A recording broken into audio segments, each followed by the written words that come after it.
Well, hello again and welcome to another session at Fondazione Aurora. My name is Gisa Roick and I'm a collaborator at Fondazione Aurora and a student of global governance at the University of Rome Tor Vergata. Today we are very pleased to host Lwando Xaso, a South African constitutional law lawyer, writer and trustee of Constitutional Court Trust. She's also a founder of Including Society, a forum established to explore issues around inclusion in private sector. So welcome, Lwando, and thank you so much for your time. It is indeed a great pleasure to have you. Thank you for having me, Gisa. It's Gisa, right? Yeah, Gisa. Yes. Thank you. Well, so I'm joined as well with my colleague, Beatriz. Hi, I'm Beatriz Verçosa. I am also a student of global governance at the University of Rome Tor Vergata and a collaborator at Fondazione Aurora. And I would like to start with the first question. So one thing that I brought back from the last time that we had the great opportunity to hear from you at the Global Conversation is the power that the youth can have when they come together to fight against all the stereotypes in the search for a better future. Obviously, it wasn't always like this.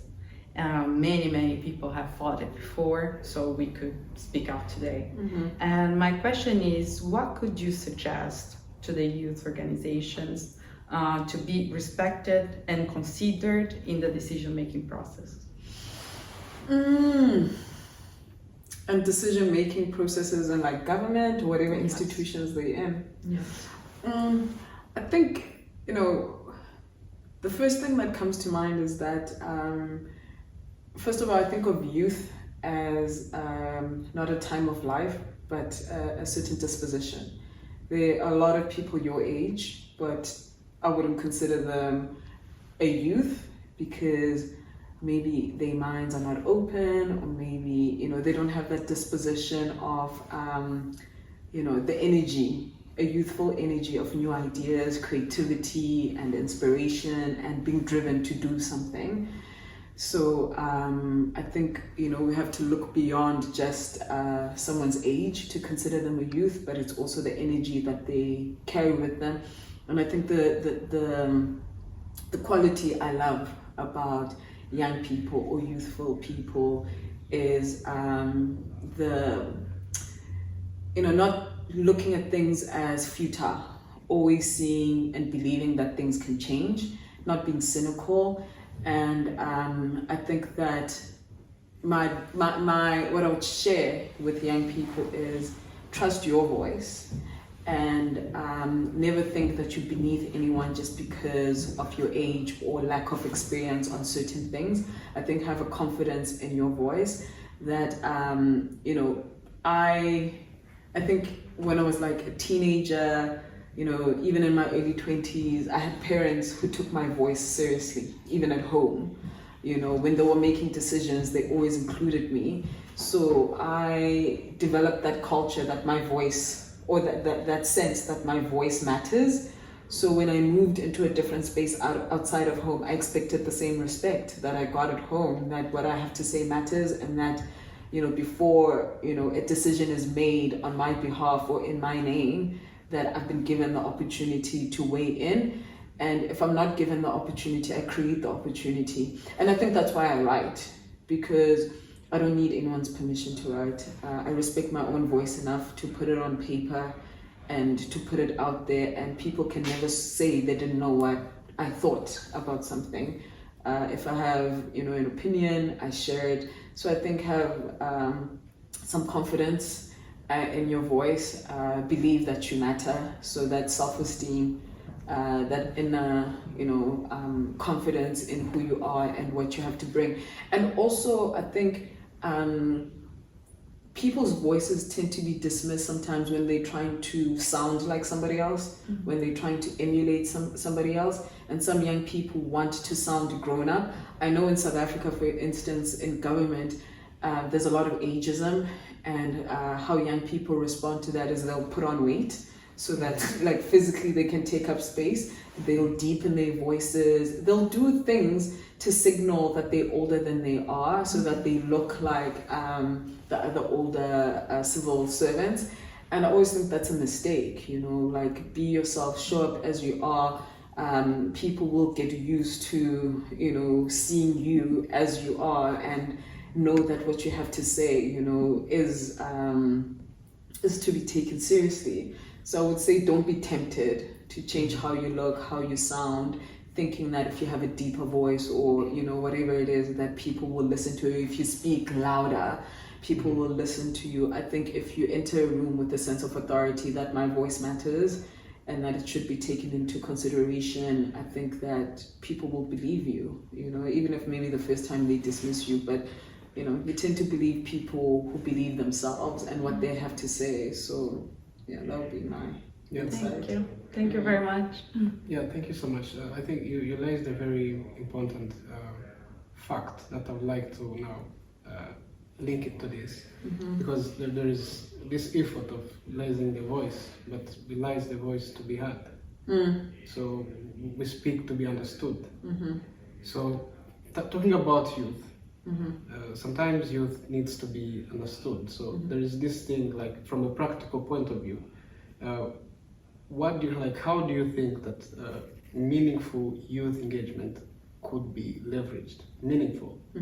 So because there is youth engagement, but also there is a meaningful engagement. So how do you think that mainly the youth engagement, meaningful engagement, could be leveraged, especially on the stages of development, if we pick specifically in terms of the achievements, for example, of the Sustainable Development Goals.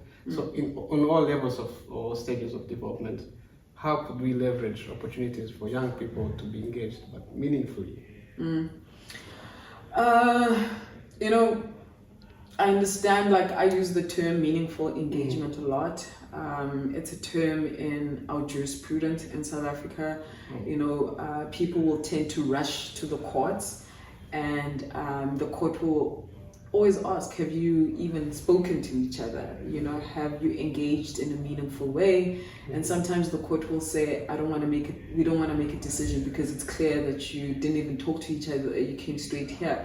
So we have a very litigious culture where people tend to they come from a point of view that we are opponents, that is my opponent and that is my enemy, and not realizing that you know, maybe if you had a conversation or if you engage meaningfully, you'll find points of alignment. So just in terms of my own legal background, I am a big fan of people, you know, engaging meaningfully. And I just found it quite funny that it's a court that had to instruct them to talk to each other.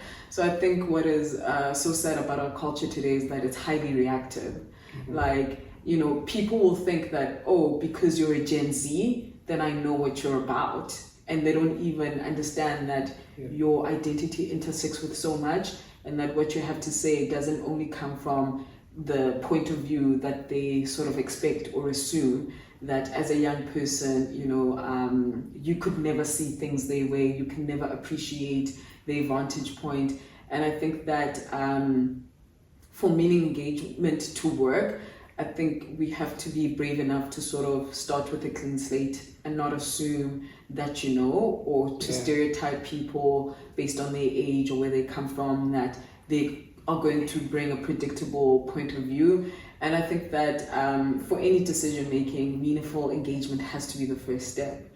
You know, I think we are so quick to, you know, create opposition where maybe there isn't opposition, and maybe we are working towards the same thing.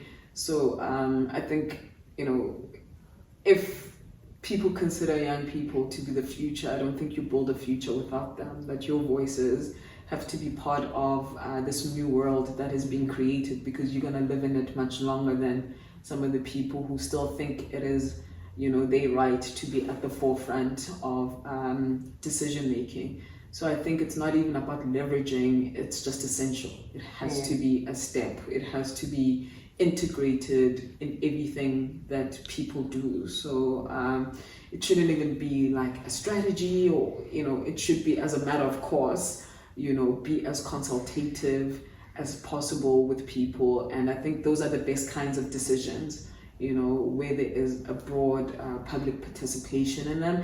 And even if maybe you tend to take a decision that wasn't proposed by the people that you consulted, but I think justification for your decision is important, and I think young people should expect justification for whatever decision is taken, especially if you've participated in the process. And I think a good decision maker will then say why. I've considered, they'll mirror back that this is what you proposed, this is what I heard you say, and these are the reasons that maybe, I can't choose that path right now and I'm choosing this path. So I think expecting, after meaningful engagement, you should expect some justification for whatever decision has been made. Great. If I quoted you right, you said it's not about leveraging. It's more of it's essential. Should we consider it as a moral obligation? I think so. I think so. I think in the world that we're trying to build, it is. I think there is a sense of morality there. I think there is a sense of coming from a history where so many people have been marginalized and silenced and not been allowed to even imagine the kind of worlds that they want to live in, allowing people to dream and to imagine and, hopefully bringing those imaginations to life. I think that is a moral obligation, because there's this writer, Adrienne Marie Brown, she says one of the spoils of colonization is imagination, that it can inhibit your sense of imagination. You end up living in the imagination of somebody else. And I think that if we're talking about building a world that is different from the one we've inherited, I think people, especially who've been traditionally excluded from processes, have to, they have to be, as people are morally obligated to, consult and include and actually allow those people to lead. That it may be their turn now, that it's time to center them and their needs. And I think that if we empower people who've traditionally been at the bottom, if they win, I think by consequence we'll all win. So I think that moral obligation of, centering people who've been traditionally and historically marginalized is a moral obligation. It's not affirmative action, it's something that just has to happen. Yeah, great. I think that's a very important fact. I mean, from my point of view, I think the reasons why you gave, it's really important to highlight this. And if I heard well in your statement, there is a need, like an urgent of building capacity in young people, investing them, for them to be able to be active agents, so that to be efficient. They need, because you said you have to be who you are. These young people need to be invested in. They need capacity building to be active agents. So if I led well, you worked with, or you still work with Constitution Hill Trust. Yes. Which is a partner to Moleskine's WikiAfrica Education. Yes. So because WikiAfrica Education Program, it's on one side it's also a capacity building platform. So bringing on this, like, what do you think is the role and influence of WikiAfrica Program education in influencing, in contributing the change on the continent? I mean, the Moleskine Foundation has, they always say that young people or students should not see themselves as, passive knowledge consumers, but that they are active knowledge producers. And I think for me, beyond the technicality of the program, WikiAfrica and the editathons that we have, where young people come together and add knowledge that is missing on Wikipedia on Africa in their own native tongues. I think outside of that technicality, I think that transformational aspect of looking at yourself as a knowledge producer, that your voice in this world doesn't have to be passive, just because a lot of knowledge is, we tend to think of knowledge creators, we see a particular race, we see a particular age, ethnicity, nationality, it's a guy in America, who's got access to the best tech and they speak a certain way and all of that, their voices tend to be seen as knowledge producers, and all of us just have to consume whatever it is that they deem to be knowledge. And I think that change, in our thinking and that disposition of seeing ourselves as, holders of knowledge, and we've inherited immense knowledge from previous generations, but also we continue to create new knowledge. And I think deeming that worthy enough, to be a reference and to be part of, a global encyclopedia and the repository of global knowledge. I think considering, a lot of adversity has happened on the African continent. Every battle you can think of has happened on those grounds, So I think when a people has gone through that amount of adversity, colonization, oppression, devastation, being impoverished, by consequence, someone says your othering is your greatest competency. It's also, today a friend of mine was quoting James Baldwin that, someone said, how do you feel to be black and to be gay? And he's like, I feel like I won the lottery because of all the things I've been able to produce and all the insights I've been able to gain and all the wisdom that I have. So I think for me, the most enlightened continent there is the African continent, just based on all the things that the continent has been put through. And I think when it comes to knowledge, when it comes to wisdom, we should have a greater space, in the repositories of knowledge, on the, knowledge platforms. So I think that that disposition of not just seeing our adversity as something that should paralyze us, see it as something that's empowering, that because of it, you're able to dig really deep into very important issues, produce new knowledge, and I think claiming that power that we are knowledge producers, that's what WikiAfrica is about. And for me, that is the sense, beyond just being able to edit a Wikipedia page. I want you to have that mindset, again, that my voice matters, that our knowledge matters. And I think there's something, of doing recovery work, because a lot of our history is hidden. It's been marginalized, and I think because now we have these tools that are accessible to young people, using those tools to almost avenge the past and to recover, that lost knowledge, and to also amplify it and to share it and to make it commonplace and to not make it as the side thing, is very important. And I think, WikiAfrica is just one of the ways, but the mindset is important, and then choosing the different avenues in which you want to amplify the knowledge that the African continent has so much of, actually. Yeah, great. I think that's so inspiring.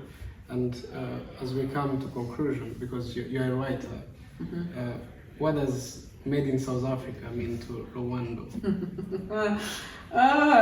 It's been something I've been meditating on today, because I came from a talk about home and belonging, and without even thinking about it, I consider South Africa home, right? And it's the place that made me. So I think that, when I travel the world and people want to celebrate parts of me, or even back home, when people want to compliment me or, just see the light in me, I want to say that that light is not just my light, it's the light of my people, it's the light of the country that I come from, because I think sometimes you come across people who have a singular view of what South Africa is. They think apartheid, or they think Nelson Mandela, or they think of a country right now that is not quite living up to the expectations that people had of it in the 90s, right? So there tends to be a focus on the darkness, but I say I'm the light and the dark of my country. So when I see my country fall, or when I see politicians who are corruptible, or who make really regrettable decisions, I see a bit of myself in that. I don't disassociate myself from that. It's part of who I am. The good and the bad is what I hold inside of me. I mean, I came of age in South Africa at a time of great creativity, of trying to redream, as Ben Okri would say, redream the world. And everyone was looking to us to see, is it possible? If it's possible in this country called South Africa that they can come from this and redream the world, maybe it's possible for everybody else. So I think everyone's hopes were vested in us and our growth. And we definitely felt that. And I think because of the true legends that I come from, people like Nelson Mandela, not to be cliched, but he's a hero of mine, is that he was my first president that I was conscious to observe. And for me, that's a high standard. So coming of age in his era, there's just a sense of possibility that I carry with me even in the toughest of times. Like even during lockdown, because of the pandemic and COVID, there was a part of me, and I think that part of me that is so South African, that feels like it's not the end. There's always like the sense of possibility of being able to overcome, because I'm a child that was, that came of age through that transition of a moment that I don't take for granted, that it almost didn't happen. That sitting here today, I could still come from an apartheid regime that could still be in power today. I don't take it for granted that a lot of people sacrificed, they fought for me to even sit here with you guys in Italy, to be able to move freely around the world. So that's something I carry with me, that being South African is, I call it in my book that it is having in one moment, carrying so much despair, having your heart broken, but I also say it's a determined state of mind. It's knowing that the sun will shine again because it has to. And I think, people will say, why don't you immigrate? The world is yours, go live somewhere else. And I'm not saying never, but I hate how people make it seem so easy. For me, South Africa is a people. It's not a government that's disappointing me only. It's a people that I was born into. Carried me as a baby, who've brought me up, who've walked with me. How dare you say, why don't you just leave them, as if it's something so easy? We have each other. So I don't like my country being reduced to just its worst parts. I think I always want to keep in mind that I'm in a community and I've witnessed a people who really have done the impossible under very impossible circumstances. And chaos and dysfunction is not all we are. We're so much more than that. So in a nutshell, being South African is complicated, but I wouldn't have it any other way. I wouldn't choose any other place in the world. I don't have an inferiority complex about it. I feel like South Africa is the whole world in one, and that's why I'm able to come to a place like Italy and be able to relate to certain aspects of it, because there's a part of it that's very similar back home that's playing out as well. So maybe one last question that popped up when we were saying this. Because so from a historical point of view, you try to analyze for years the improvements and downfalls. On a scale of 1 to 10, how do you see South Africa progressing? Oh my God, you asked me at a time when we're having power outages because there's not enough power capacity for the demand, and dealing with very corrupt leaders, and we just had what we call state capture, and maybe it's still ongoing, but having private influences on government and government decision making. There is so much that will make me want to say, oh my God, we're at a zero. Really? But I always marvel, like when I'm driving to work or to meet up with friends, when we're doing ordinary things, when we're meeting up for brunch, when we are going to the movies, when we are just hanging out, when this normality seems to always demand that it is given life, that even in the midst of chaos, there's just, this normality that I love, where we are getting on with life, that we're being in it, that I can't say that we are suffering or enjoying life in South Africa. We're living in it. Joan Didion, a favorite writer of mine, says that I can't say that your duty in life is progress. That progress will always be the outcome. But what I would like for you is that you be in life, that you don't only suffer it or endure it, but be in it. And I think I witnessed so many ways in which South Africans are in it and not just enduring or suffering. And on that, I mean, I'll give us a higher score. But at the same time, you know, I talk of this normality of this lifestyle, and the people who really are in desperate circumstances.